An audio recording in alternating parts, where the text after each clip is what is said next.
What I want to do today is continue and finish laying foundations for being able to discuss quantitatively a variety of issues for real interferometers as well as idealized interferometers for gravitational wave detection.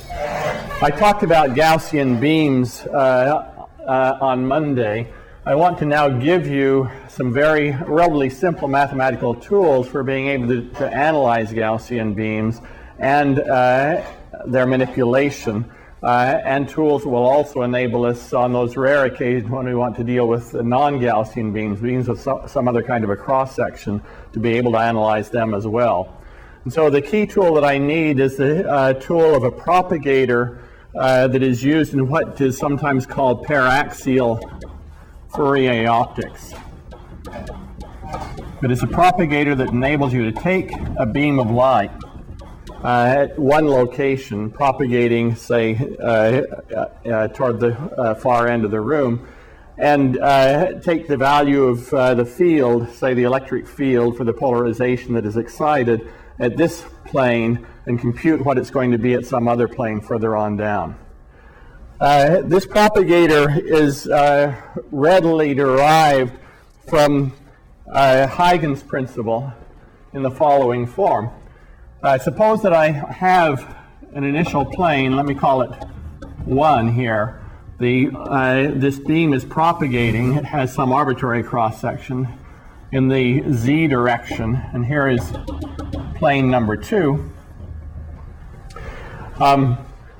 And I have the value of the field. Now the field, I'll write it capital Psi. It could be the x component of the electric field if it is the x component we're interested in. I'll just assume plane polarization, and it's x polarized or y polarized, but it's the field that is excited, so say Ex.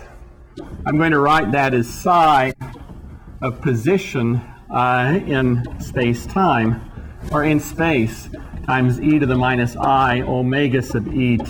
So omega sub e is the angular frequency of the light. The light then has a wave number k, which is just equal to omega sub e divided by the speed of light. And we've normally in this course set the speed of light to unity. So if you set the speed of light to unity, then k and omega sub e are the same. That, of course, is the same thing as 2 pi over the wavelength of the light. The subscript e stands for electromagnetic waves to avoid confusion with gravitational waves. Then what I'm interested in knowing what is the field then at this location 2, given the value of the field at this location 1, or at this plane and at that plane. And so I take a particular location in this plane and I identify it by a 2-dimensional vector, I'll call it x1, from the optic axis. So I assume that there is some central axis along which this beam is propagating. It's if it's an axisymmetric beam, then it's just the center of the beam. If it's not axisymmetric, then I pick some axis that is sort of the center of the energy distribution. And I have another point down here that I identify by a transverse vector x2 in plane 2. And I have some distance between those 2 points, which I will call little r for radial distance. And the Huygens Principle can be written in the form of saying that psi 2 at the right-hand plane, at location x2 then, is equal to an integral over the left-hand plane, so over transverse locations in the left-hand plane. This is over surface area, which I just denote by d2x1. And then the propagator that does this, or the field then, is given by the following expression. You take the value of psi, or let me start over here. I like to do this the way a quantum physicist would. So I'll write this psi 1 and then times something that does the propagation from plane 1 to plane 2. Okay. The thing that does the propagation is some normalization constant, minus ik over 2 pi, which you can figure out once you know what the rest of it is by means of normalization, that you shouldn't lose any energy when you go from one plane to the other. And you discover this is the relevant normalization constant. Then just e to the I k r over r. So why should this be an obvious relation? It should be an obvious relation because we know if I take this times my sinusoidal time oscillation, everything else is constant. So I'm integrating over a constant x1, or integrating over something that has nothing to do with the location out here, x1. And so this is the only thing that carries information about the field point, is this ratio times e to the minus I omega et. Everything else is constants or a parameter that I'm integrating over. And the statement is that e to the I k r divided by r times e to the minus I omega et is a solution of the wave equation, box that is equal to 0 everywhere except at the origin. This is just the standard spherically symmetric solution for outgoing waves. It's the solution you would get is if you did an expansion in spherical Hankel functions, the lowest order spherical Hankel function, the spherically symmetric form. So you can easily see that that's 0 everywhere except at the origin. The origin is actually back here, and you have a source at the origin. And Huygens Principle says that you should just add up the waves that would be emitted by taking the value of the field here and building a spherical outgoing wave from here. The value there, build a spherical outgoing wave from there. Everywhere in this source plane, you build a spherical outgoing wave and you just superpose them, and that's precisely what this formula is doing. Now this formula, including the normalization constant, can be derived rather rigorously from something called the Helmholtz-Kirchhoff formula, but I'm not going to do it, but I'll give you a reading where you can see it derived. Now, I want to evaluate this in a form that will enable us to do fairly easy computations of beam propagation and be able to compute things like the relationship between the shapes of mirrors in a cavity and the form of the fields that are the eigenfunctions inside that cavity that the mirrors will support. In order to do that, I want to notice that this factor r here is something that if it is written down slightly wrong, it doesn't make much difference because it's just sitting here in the denominator. So I can approximate this value r by the distance d between the two planes. Okay. But this r we are quite sensitive to because it's an e to the ikr, and so slight changes in r can make significant changes in the phase since k is a big quantity. This wave number is a big quantity. So we need a higher accuracy representation of this distance r from there to there. And so I want to do a power series expansion in d and the transverse displacement between those 2 points. And that's easily done. This is d plus 1/2 x1 minus x2 magnitude squared divided by d. And that's the leading order term, as one can easily see in a power series expansion. And so that tells me that I can write psi 2 as an integral of some propagator p21 times psi 1 d2x1, where this propagator p21 is given by, then, minus I k over 2 pi. I'll pull this d out in front. So that's the constant factor out in front. And then I have an e to the I k d, which again is a constant thing. Well, it depends on distance down here, but it doesn't depend on location in the transverse plane. And then the only thing that depends on distance in the transverse plane is e to the I times x1 minus x2 squared over 2d. So that's the propagator times a k. Okay. That's the propagator.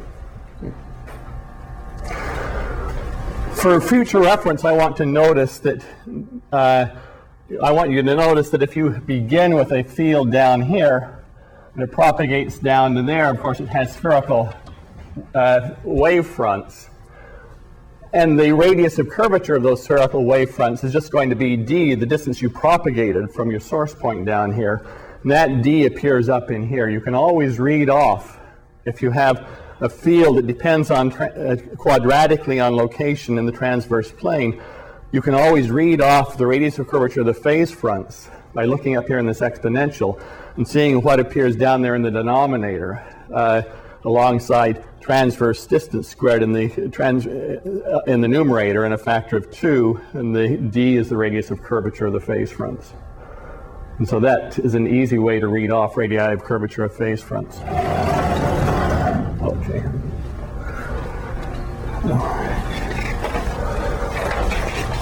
So, as an example, we can talk about the Gaussian beam that I discussed on Monday. The Gaussian beam, then, that I want to discuss, I begin in this plane 1 with something that where the phase fronts are perfectly flat. So this is going to be a waist of the beam. And the beam's power distribution or amplitude distribution then is going to spread as I propagate along. And I want to know the field at plane 2 down here. And at plane 1, I'll begin with a field just having the Gaussian form, e to the minus x1 squared divided by sigma 0 squared. So there's no I here. That means sigma 0 is not related to any radius of curvature. This is a real quantity that just says that the power distribution looks like a Gaussian, so that if I plot the psi 1 squared, it will look like that, localized in a region of size approximately sigma 0. Okay. You can just put that into this integral and do the integral. And because if you take a Gaussian, or let me also remark that x1 squared is what I have denoted pomega squared. Pomega is the radial coordinate in cylindrical coordinates around the optic axis, the radial coordinate marking off distance away from the optic axis. So this is pomega. So psi 1 is e to the minus pomega squared over sigma naught squared. So you can just put that in to this integral, and all you have is then this exponential, or this Gaussian distribution, times these complex terms. This term is just a constant. You have this complex term that has mathematically the same form, except the coefficient here is real and the coefficient there is imaginary, and the origin is displaced. And so it turns out when you do the integral, you wind up again with a Gaussian distribution. And that's a fairly simple kind of an integral to do. And you wind up then down here with a field that has a form psi 2 is equal to sigma 1 or sigma naught or sigma sub z in the notation I used before. So I'm going to let this distance down here be z now. Z equals 0 is the location at the waist of this Gaussian beam. So d has become z in this application. D is the distance from the waist on out. I'm calling that z. And so it's sigma 0 over sigma sub z, where sigma sub z is a enlarged waist size, or an enlarged spot size for the size of the spot. And then e to the minus pomega squared over sigma sub z squared. So this is just the normalization factor that preserves energy. As the spot size gets bigger, then the intensity has to go down correspondingly. And then a e to the, well, let me write as the exponential I kz plus k pomega squared over 2 rz. Now you look at this and you see rz must be the radius of curvature of the phase front, reading off like I said you read off up here. So we can read off rz, whatever it is, I'm going to tell you what it is in a minute, then is the radius of curvature of the phase front. And then minus arc tangent z over z naught.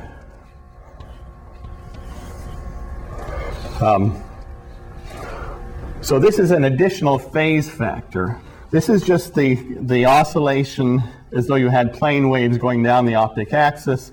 This is a piece that says the radii of curvature of the phase fronts are non-zero, radius r sub z.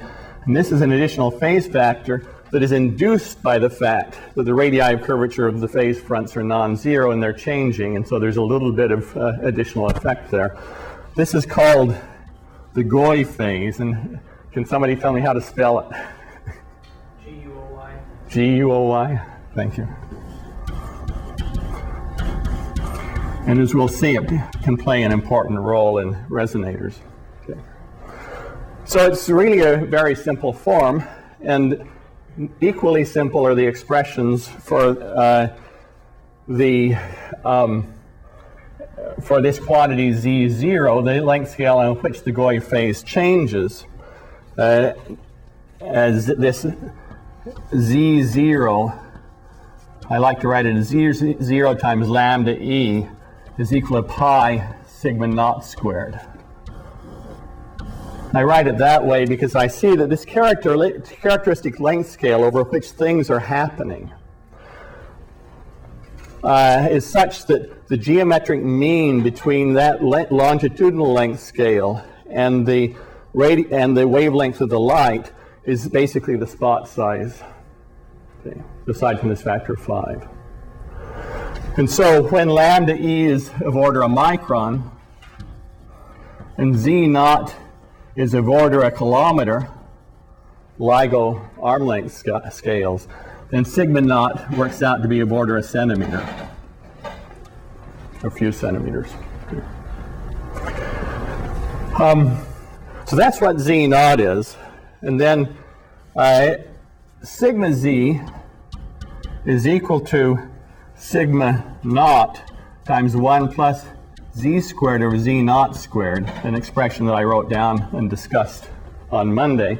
So the spot size remains nearly constant until you get out to about location z naught, and then it starts to increase essentially linearly. Okay. And then rz over z, let me write it in this way, is 1 plus z naught squared over z squared. And so one way to think about that is if you look at the radius of curvature of the phase fronts, down here the phase fronts are very nearly flat because of this 1 over z squared. Rz is really big.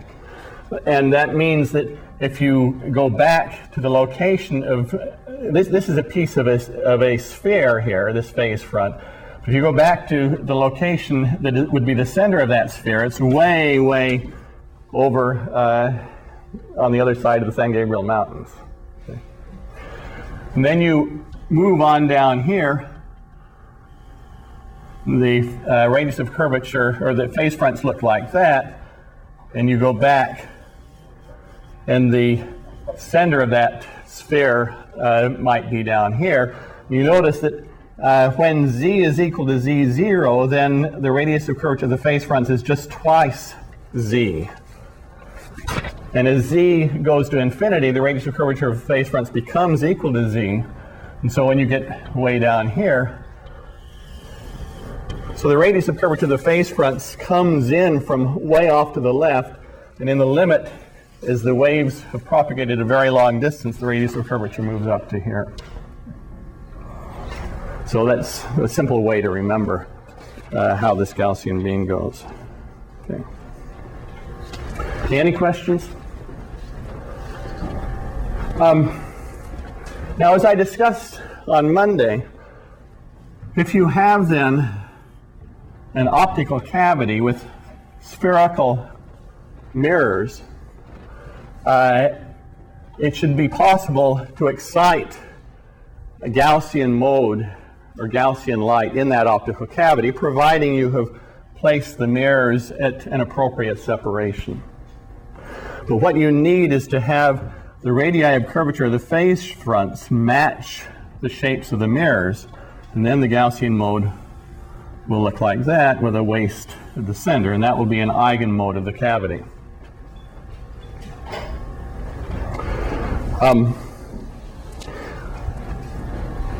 If you move the mirrors ever so slightly, you will no longer be able to excite that mode, because in order to excite it, you need to have the property that as you go along the optic axis from this mirror to that mirror and back, you go an integral number of wavelengths, so that the light that is reflected back in phase with the original light. And so you will have excitations of this cavity, which have the form as a function of frequency. Excitations that have a form where, if I plot the intensity of the light in the cavity over the intensity of the light that is driving it, I have sharp resonances, and they're going to be separated in frequency by some delta omega E that corresponds to one additional wavelength as you go from here to there when you make the round trip. And so that's delta omega E. Let me start over again. Pardon? No. 2 pi c over 2L, where L is the length of the cavity. So that when you go from a resonance here to change the frequency by that amount, you can put in just one more wavelength of light on the entire round trip from the left-hand side to the right-hand side. So this is called the free spectral range of the cavity.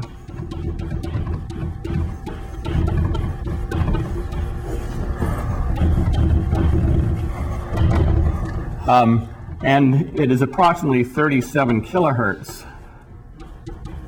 times the ratio of 4 kilometers to L. So for LIGO's 4 kilometer long arms, this free spectral range is about 37 kilohertz.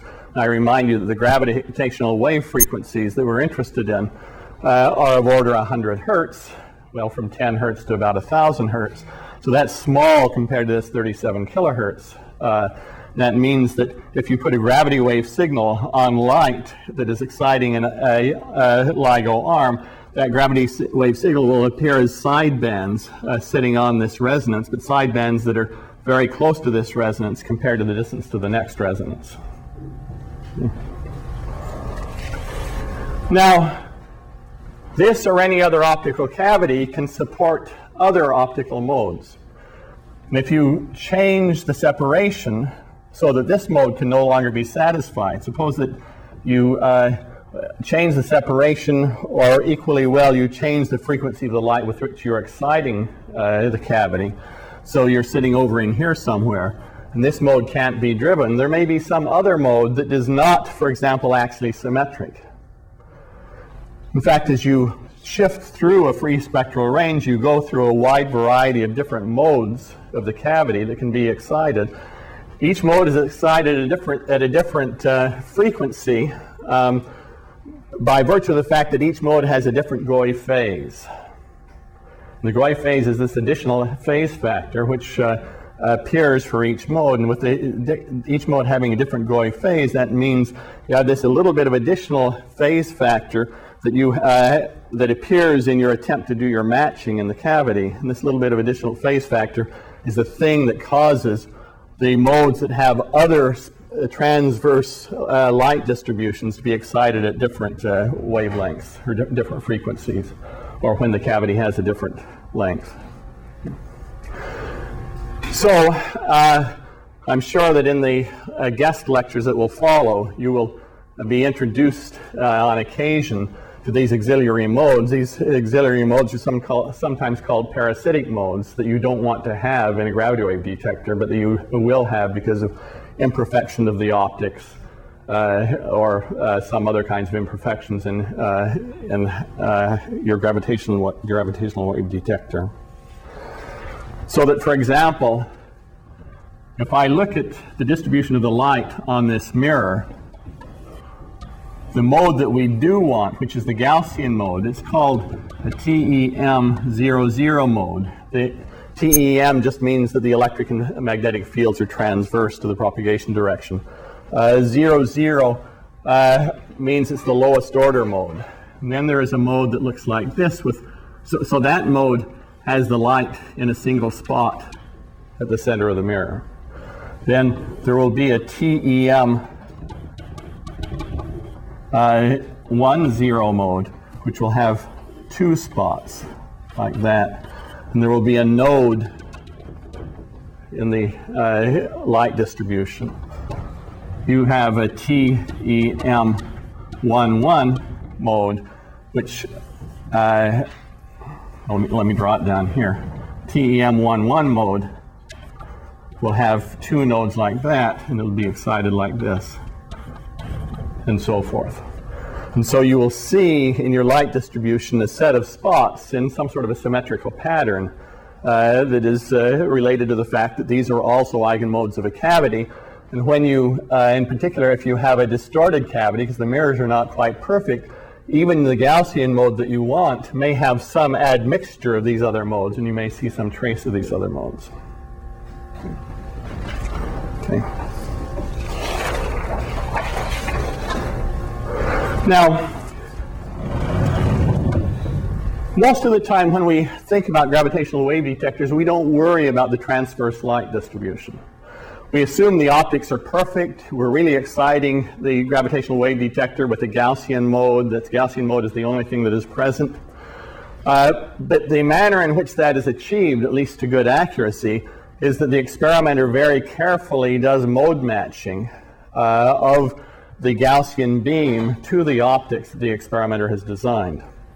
So that, for example, if the laser puts out light that is spreading like that, the experiment, and it is close to being the Gaussian mode you want, but has a bunch of other stuff in it, the experimenter then may put a lens here to focus this on down,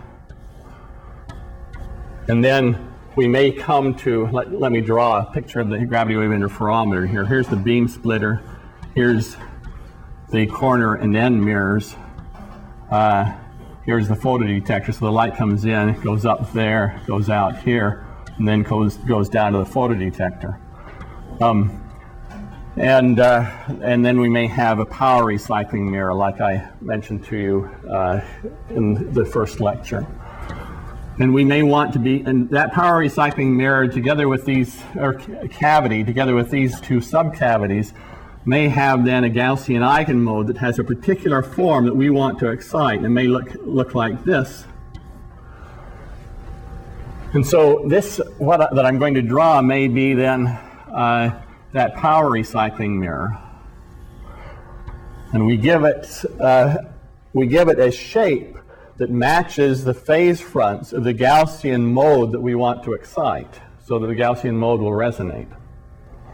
But then we have to make sure that the incoming light, when it reaches this mirror and passes through it, that it has also that same shape for its phase fronts. And that's what this lens is supposed to do. It brings the light in. The light then bends a little bit when it goes through into this glass. There's an anti-reflection coating on this surface that somebody will lecture about at some point in the class. And then the highly reflecting coating at that surface.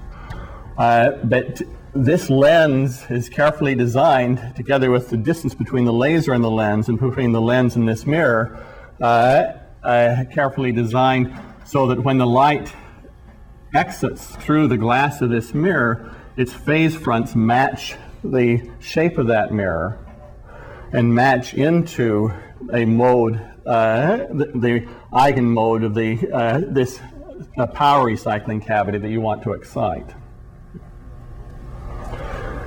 Now, as theorists, we generally don't worry about that. We just assume the experimenter has done a great job of this, and it's just not an issue for us. And so all we want to do is make sure that we understand what's going on the optic axis, and the experimenter and these shaping optics will take care of everything else. And so you have the optic axis that comes down here, or in this diagram it comes down here, and we just care about analyzing things along that optic axis, and just don't worry about anything else, and assume that the modes are taking care of everything else. In order to do that kind of an analysis, then, what we need to do is be able to study the evolution of the phase of the waves along the optic axis. And for that purpose, among other things, what we need to know is what happens to the phase of the waves when the waves encounter a mirror, or reflected off the mirror, or pass through the mirror. And so we want some reflection and transmission coefficients that tell us about the changes in the phase of the waves when they interact with the mirror. So let's focus here then on this mirror and what happens to the waves along the optic axis as they go through the mirror. Now, it obviously shouldn't matter what the precise thickness of this mirror is in terms of wavelengths of light. The experimenter doesn't worry about getting at a precise number of wavelengths thick. It's just not an issue. And correspondingly, we don't really care, we shouldn't really care about how much net phase shift there is between the back of the mirror and the front of the mirror. If that's a little different than we had thought it was, the experimenter just moves the mirror a little bit in order to make sure that the cavity resonates. The experimenter in practice just locates the mirror wherever it needs to be in order that it resonate, and never worries about the actual amount of phase shift inside the glass. That's because one side of the glass is anti-reflection coated, and so it doesn't form an etalon. Yeah, yeah, that's right. And so, which is what I'm assuming. That's assuming. If in fact if light could reflect off this face, then we would have to worry about that, because we could then wind up exciting some mode inside of here, and we would have to be concerned about the consequences of that. Pardon? You have light going back and forth inside the glass. If you don't put a good anti-reflection coating on here, and that's an additional complication. And so, as a theorist, I assume the experimenters build a perfect mirror with a perfect anti-reflection coating on this side and a good coating. I see Alan back here shaking his head. It's not the anti-reflection coating. Yeah. You need a wedge. Pardon? All the transmitted optics are wedged. They are all wedged? Okay, so Alan will discuss the wedging. See, as a theorist, I don't know about the wedging. Or somebody. Yeah, okay, so can you tell us why they're wedged? If you have them exactly parallel, then you can get this resonance. Yeah. It's an etalon. Okay, yeah, right. An etalon is a single monolithic optical resonance. Yeah. So I see. So that's to prevent that kind of resonance, even though you do have an anti-reflection coating. Anti-reflection coating is not perfect. In this case, they're actually only 600 parts per million, which is far from zero. Okay, so. Right, so I have no idea what a wedge is, so I think you. So a wedge means that the shape, this mirror is not, this face is bent back. This face is vertical aside from the curvature on it. So that when light goes in and tries to resonate in here, because this is not a perfect anti-reflection coating, the light that tries to resonate in here will basically walk out of here and get lost rather than being trapped.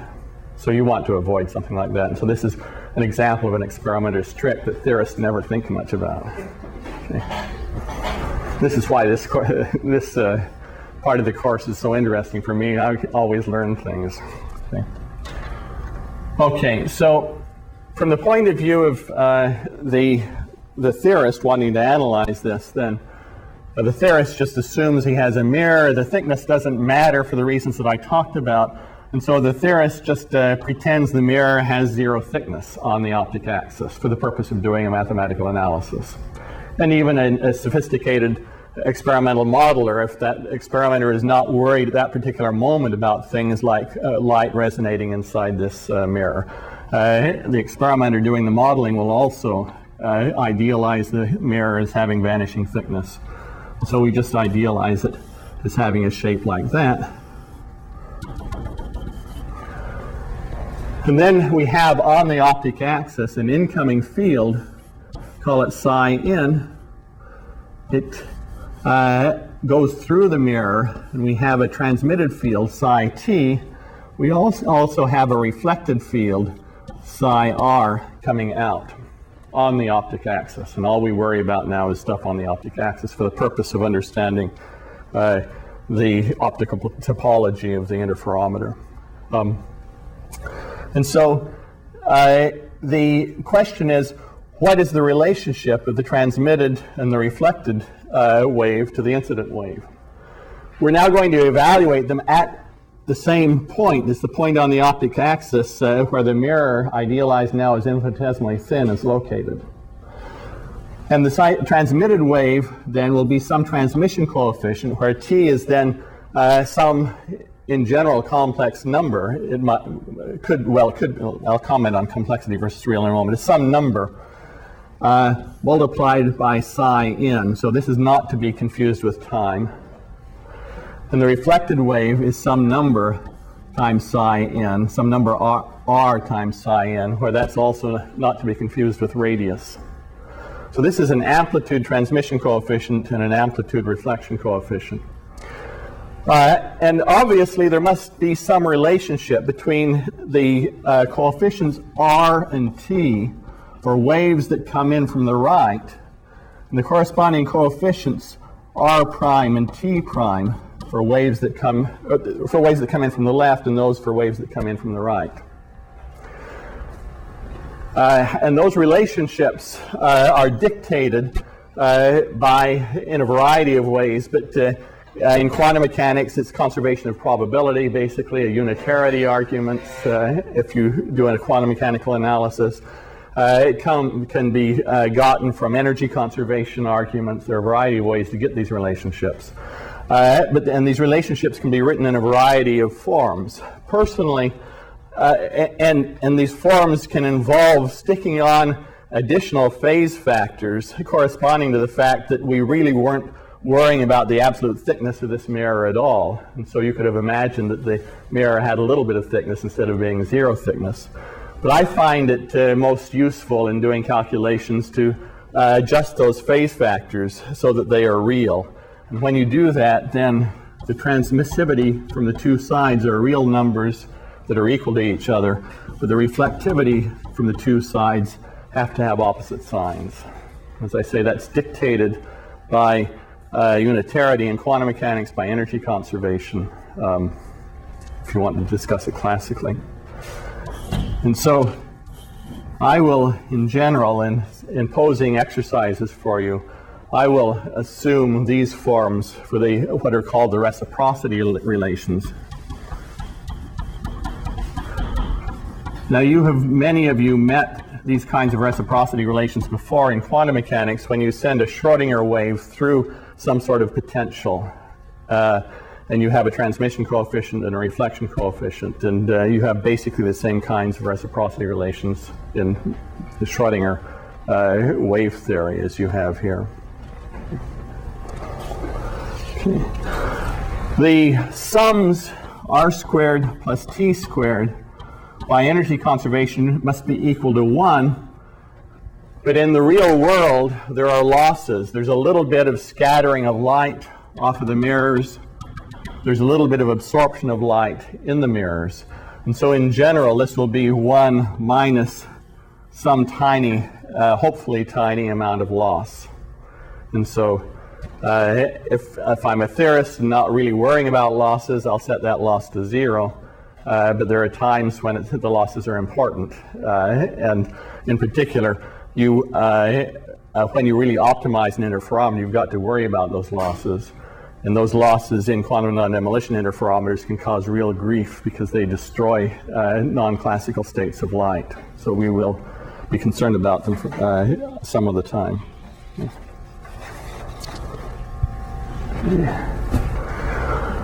So let me talk about a couple of applications, and then I want to move on and talk about a little bit about theory of random processes. So mode cleaning cavities. Suppose that I have a cavity that has two mirrors and they're identical. I'm just going to tell you the result of a fairly simple exercise that I will give to you this weekend. In that case, if you excite these mirrors with light, Gaussian light that is mode matched into that cavity, but I won't worry about that now in the spirit of what I've been saying. If you excite this cavity then, or try to excite this cavity, it turns out that on resonance, because these are identical mirrors, the light goes right through and out the other side. And if you're substantially off resonance, the light just reflects by virtue of the fact that this is a highly reflecting mirror. So on resonance, the light comes in, it gets trapped inside here, you build up a high intensity in here, and then all the leakage is out this face on resonance. And so we can plot the outgoing light on this side in terms of the incoming light on that side. These are the intensities now. I out over I in as a function of the frequency of the light. And obviously, you get a strong light out when the cavity is highly excited, and so you're going to have peaks separated by the same free spectral range as you have in the case as we had in the case of the cavity that I talked about up there. And you can ask, what is the width of these peaks, the half width? Call that delta omega E. And it's a straightforward exercise to see this width is equal, small compared to the free spectral range. It's the free spectral range divided by something called the cavity finesse. And the cavity finesse is pi times the reflectivity, the common reflectivity of these two mirrors, divided by 1 minus the reflectivity squared. And since the reflectivities will typically be chosen to be quite close to unity, that's approximately pi over 1 minus r squared.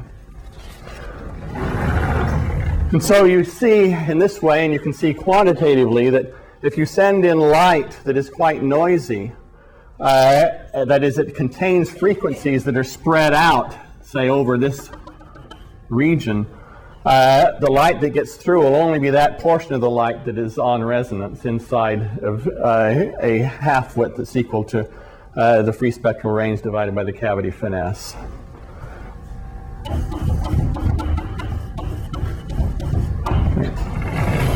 So as I say, that's a straightforward exercise to prove that.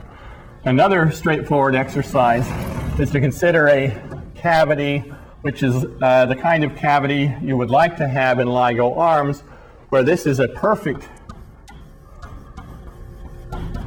reflecting mirror.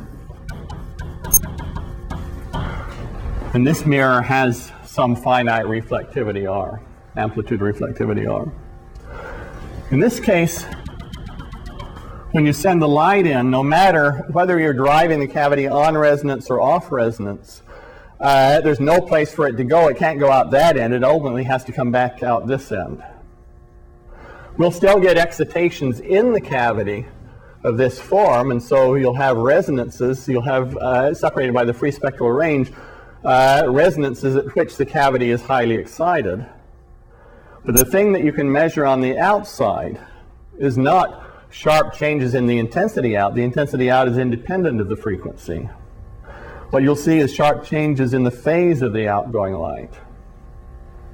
So if we plot the phase of the reflected light as a function of, let me think about this in the LIGO sense. So let me plot as a function of the arm length, and we're changing the arm length by small amounts, and I will hold the frequency fixed. This is the difference between the phase of the input and output beam. That's right. So this is the difference between the phase of the input and output beam. So psi in has some phase at this point, and psi reflected is psi in e to the I phi reflected. Okay. This reflected phase, or the phase of the reflected light, is going to be something that rises sharply as you go through resonance, then remains nearly constant, then rises sharply as you go through resonance, then remains nearly constant, rises sharply as you go through resonance, and so forth. And so the resonances are here, and they show up in the phase of the outgoing light, not in the amplitude. And the change in the reflected phase over this little linear portion depends then on the change in the arm length, the change that could be induced by an incoming gravitational wave, by an amount that is 4 over 1 minus r squared times 2k delta L. Since 2k delta L would be the change in phase in going a round trip from here to there as a result of moving the mirror by delta L, what we're saying is that we have an amplification of this phase shift as a function of delta L by this extra factor, which is then can be thought of as the mean number of bounces of the light, or mean number of round trips of the light inside the cavity. So that in effect, on average, the photons go in, they make B round trips, where B is given by this, and then they come out. 1 minus r squared is chosen in the first interferometers to be about 0.03. And so B in the first interferometers is about 4 over 0.03, or it's approximately 0.01. So I'm sorry. So it's approximately 100. That is roughly 100 round trips of the light, which corresponds to storing the light for about a half a gravity wave period for about a 100 hertz gravity wave, which is what I discussed on Monday. So again, it's a fairly simple exercise to derive this. So these are the two things that were perhaps most important in terms of behaviors of cavities for LIGO. One is this mode cleaning behavior, and the other in cavities with identical mirrors, and the other is the phase shift in a cavity with a very good mirror on one end and a modest reflectivity on the other. A side effect of having identical mirror is that if you have sub-T higher order modes,